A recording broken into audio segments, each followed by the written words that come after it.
السلام عليكم يا شباب. الترم التاني الترم التاني هو يعني مش يقال عليه ان هو مثلا 3 شهور او هو اقصر ترم او هو نهاية سنة. هو مهم جدا جدا، وبالذات يعني الاولى وتانية يعني تالتة يعني تكونوا شوية على جنب كده، ربنا معاكم ادعوا لهم يعني عشان هم محتاجين الدعاء ده. بس انا كلامي النهارده الاولى وتانية سنة. انا عندي ليكم كده كام نصيحة من اختكم يعني، والله هتفرق معاكم، فاسمعوها واسمعوهم يعني، وركزوا فيهم كويس كده عشان يعني ربنا يكرمكم. بص، اول حاجه احنا هنبدا بتانية ثانوي، لان الكلام اللي في تانية ثانوي يعني في اولى هياخدوا منه شويه، فهنبدا بتانية ثانوي. تانية ثانوي حضرتك انت مش بس يعني بتخلص سنه تانية، لا انت كمان داخل على تالتة ثانوي. فانا عايزه اقول لك ان ده اخر ترم قبل ما تبدا تالتة ثانوي، فهو مهم جدا. مهم اول حاجه انك تبدا تعرف طريقه المذاكره اللي هتثبت عليها، دي اول حاجه. يعني انا مثلا انا عارفه الماده دي سي الكيمياء مثلا، الكيمياء انا بجيب فيها درجه حلوه، خلاص يبقى انا بعرف اذاكرها كويس، وكتبها تمام ومدرسينها تمام. المدرسين دول هنجيلهم كمان شويه، بس أنا دلوقتي بتكلم عن طريقه المذاكره.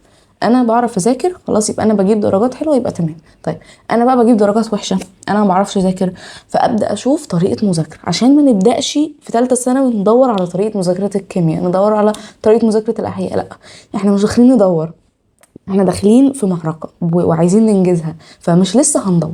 فلو سمحتوا اول حاجة كده ابدأ ظبط الاساس اللي هتشتغل عليه. يعني انا دلوقتي انا عارف خلاص انا هخش يعني بذاكر الكيمياء ازاي، خلاص بذاكر الاحياء ازاي، خلاص. يعني دي اول حاجة كده، طريقة المذاكرة، ظبطوا طريقة المذاكرة. طيب تاني حاجة المدرسين، ما ينفعش ابدا تقعد من اول تالتة ثانوي هو انا هاخد مع مين عربي، طب هو انا هاخد مع مين احياء، لا ما ينفعش. لازم تكون مظبط المدرسين اللي هتشتغل معاهم، لازم تكون عارف المدرس ده انا دماغي بتمشي معاه تمام. طب المدرس ده حلو في الشرح بس مش حلو في الاسئله، انا معايا واحد استبن للاسئله، مش هسيب لسه فين الاسئله نجاوبها. يعني خليكوا خدوا بالكم من النقطه دي. يعني انا عايزه اجهز الدنيا، مش عايز لسه ابدا اجهز من الاول. فاعرفوا المدرسين اللي انتوا ماشيين معاهم شرحهم كويس، بيحلوا يعني، ظبطوا جزء المدرسين ده منصه ولا اونلاين، كل ده ابداوا خدوا فيه خطوه. ما عدا بقى المدرسين اللي هما يعني في مدرسين ما بيدوش تالتة، زي مثلا مستر محمد عبد المحمود، فانتوا هتضطروا انكم تستنوا مثلا في الفيزياء ما فيش حد كويس، او لو معاك حد كويس وانت شغال معاه اوكي تمام. بس بتكلم ايه على المدرسين اللي هو مش بيدوا تالتة ثانوي، ممكن انت ايه تبقى مثلا مجهز برضو حد ستبن، يمكن ما حدش يعجبك من اللي بيدوا تالتة دول، وبعد كده يعني ايه تبدا تشتغل بقى. طيب كده خلصنا من طريقه المذاكره وخلصنا من المدرسين. تالت حاجه بقى الديفكتس. كلنا عندنا ديفكتس، يعني كلكم في المواد عندكم ديفكتس. اللي عنده مثلا القراءه واقعه، اللي عنده البلاغه واقعه، اللي عنده النحو واقع، اللي عنده الجرامر واقع، يعني اي حاجه سكيلز في المنهج هي ممكن تكون واقعه. برضو انا ما ينفعش ادخل تالتة ثانوي والحاجات دي واقعه، فلازم تظبط. ابدا اظبط الدنيا، ابدا اعرف مثلا مين كويس هيظبط لي الفرع ده، ابدا اخده كده اذاكره كويس، اعمل حسابي ان هو هياخد من وقتي في الاجازه. وخدوا بالكم النقطه دي ان شاء الله نبدا مع بعض بدايه قويه بعد ما تخلصوا الامتحانات. نبدا بقى نتكلم ازاي هنجهز لتالتة وهناخد ريست امتى وهنبدا امتى، الكلام ده كله ان شاء الله هتكلم فيه.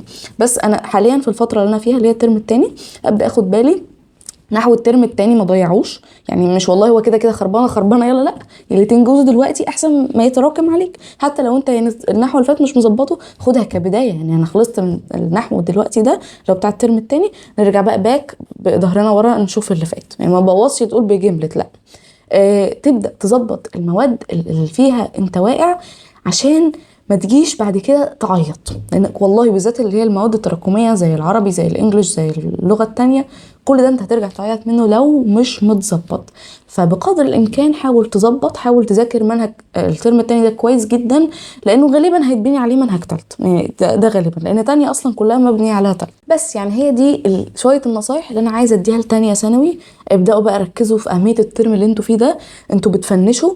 محدش يهمل. يعني انا في حاجه صادمه بصراحه كنت بسمعها، ان هو ايه نبدا لثالثه ثانوي من دلوقتي، مش في لسه ترم؟ يعني ما هو لو هو مش مهم ما كانتش الوزاره حطته يعني. يعني رجاء في ترم لسه موجود، محدش يتسرع ولا الاكسايتنج ياخده هو ان هو يبدا ثالثه من اواخر تانية. في ناس على فكره انا من دفعتي عملت كده وكان منظرهم مش حلو خالص يعني. فما تعملوش الحركه دي، يعني ادي كل حاجه وقتها. انا دلوقتي في تانية سنه وفي الترم التاني ابدا اذاكر تانية سنه والترم التاني واجتهد فيه جدا، وزي ما قلت اراعي الكام نقطه اللي انا قلتهم دول: المدرسين، طريقه المذاكره، والديفكتس اللي في المواد اعالجها. ده كده تانية سنه.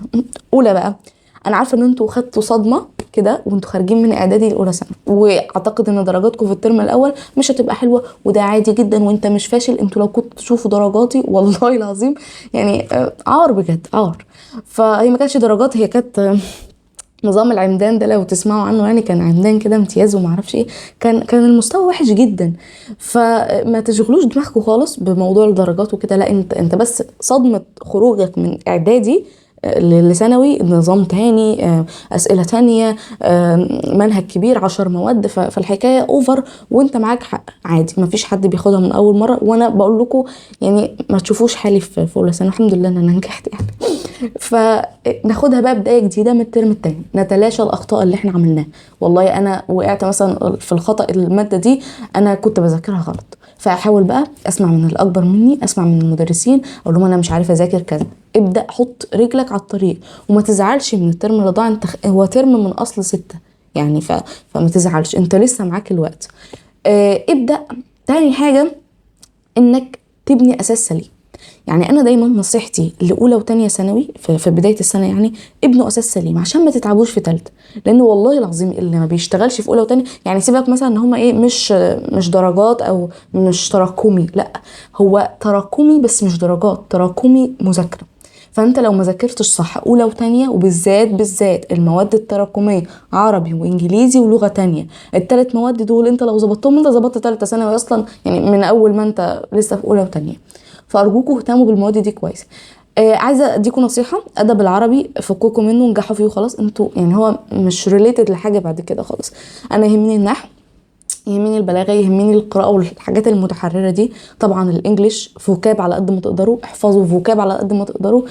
وخدوا الترم التاني خطوه جديده وبدايه جديده كده، اللي هو ايه، انا بقى خلاص يعني هبدا بقى، انا عرفت الدنيا خلاص وخدت الصدمه الاولانيه، ابدا بقى اتعامل مع الموقف. انا في ثانوي وفي ثانويه عامه بعد سنه ونص، فنبدا بقى نجهز لها كويس. نبدا مش نجهز لها اللي هو نشوف المنهج، عشان بس في ناس مخها بيروح لبعيد. نجهز لها اللي هو الحاجات البيزك، ابدا يعني اجهز الاساس اللي انا هبني عليه بعد كده.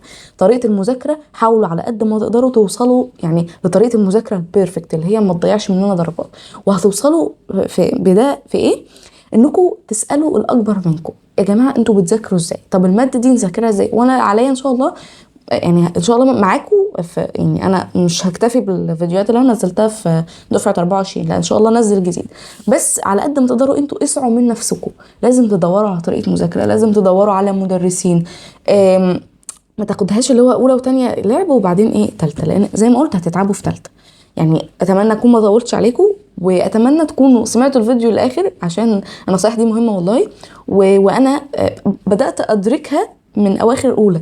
يعني انا لقيت ان انا المستوى وحش، يعني انا لو دخلت كده ثانويه عامه انا ضيعت خلاص. فبدات من اواخر اولى ابتدي اظبط المنهج. الترم الثاني خدت فيه دفعه كبيره وذاكرته كويس جدا. جيت بقى بعد اولى كنا داخلين على تانية، ظبطت البلاغه والكل كويس جدا، يعني كل حاجه ظبطتها كويس جدا.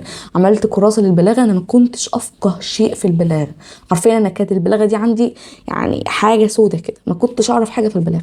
الادب كنت بكرهه يعني ما كنتش احب احفظ ادب خالص. كل الحاجات دي كانت بايظه عندي، بس يعني ادركت بقى ان هو لا ما ينفعش. واقفه مع نفسي، بدات اظبط دنيتي، بدات احفظ فوكاب كتير. كان معايا قاموس المعاصر ده، يعني يوميا كنت باخد مثلا صفحه احفظها.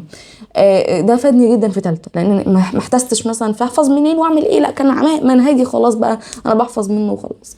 فاتعبوا هتلاقوا في ثالثه. دي الحاجه اللي هختم بيها الفيديو. بس كده يا رب تكونوا كويسين، واتمنى بقى يعني بدايه جديده كده في الترم الثاني، وان شاء الله خير وموفقين. سلام عليكم.